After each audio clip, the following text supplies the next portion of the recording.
First of all, this video's for Ed Lover. Everybody else has the pleasure of listening and watching, but this video was made exclusively for him, and I will be sending it to him too. Ed Lover, come on, son. Get the fuck out of here with that bullshit. What was you doing on ESPN, man? First of all, what was you doing on ESPN?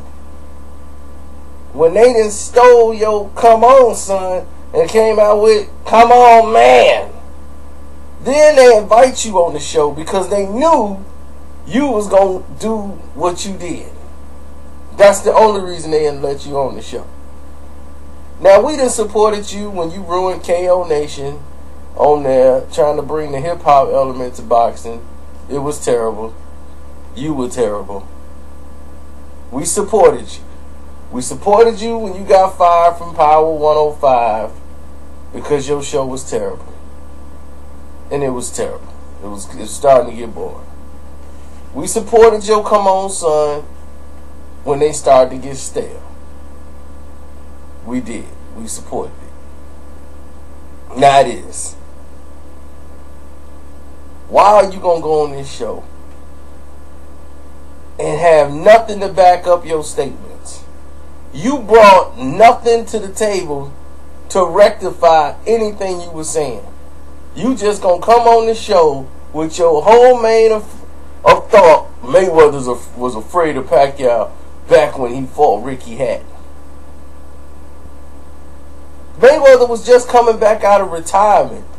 Nobody considered him opponent for Manny Pacquiao till after he beat Ricky Hatton. Now they talking about, let's put him in the ring. Before that, it was Miguel Cotto.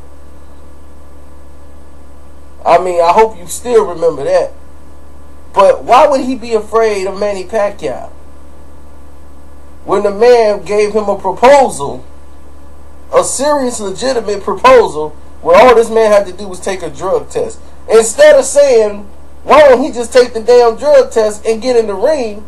Here you are, all this drug testing stuff, like it don't mean anything. When these guys got to go in there and they risk their life in the ring, they getting hit. It ain't like people shooting a basketball or running up and down the field on a football field or track. They making contact with each other. This ain't Lance Armstrong cycling a bike. He turned down $40 million, man.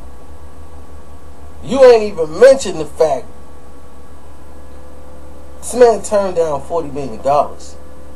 Dog. 40 million? 40 million? 40 million, son?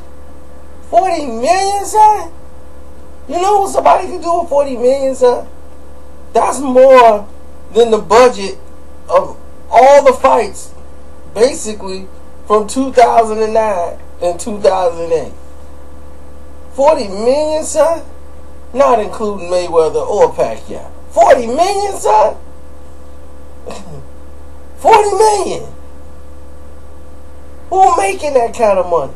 And you was being offered 40 million, and you said $40 million wasn't enough.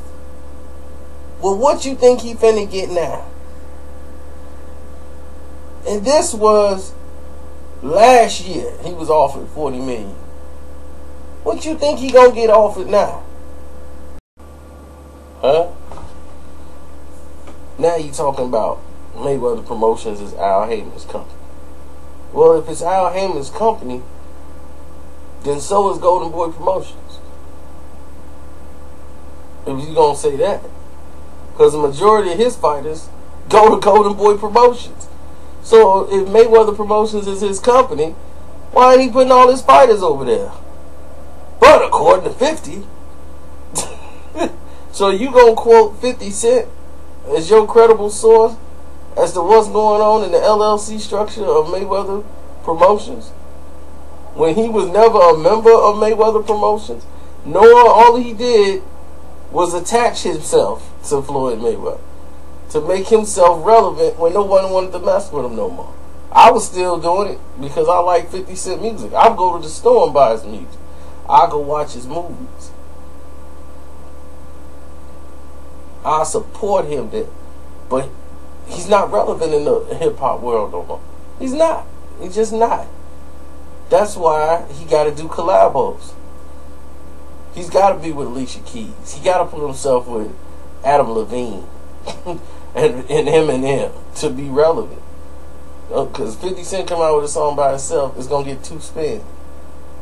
They look at him as he's outdated. And he's trying to find that next hit to get back. And it's just not happening. You know, it's time to move on to a new format. You know, the unit thing is over. They had they run, and now it's over. But for you, man, we doing 50 Cent now? Instead of come on, son, it's going to be 50 Cent. Well, 50 Cent. Come on, son. And what's up with that beard, man? Come on, son. You know your beard ain't that black. You better get that Walt Frazier just for me and kid. Stop using this kid. You know your beard ain't that black. Come on, son. Fuck out of here with that bullshit.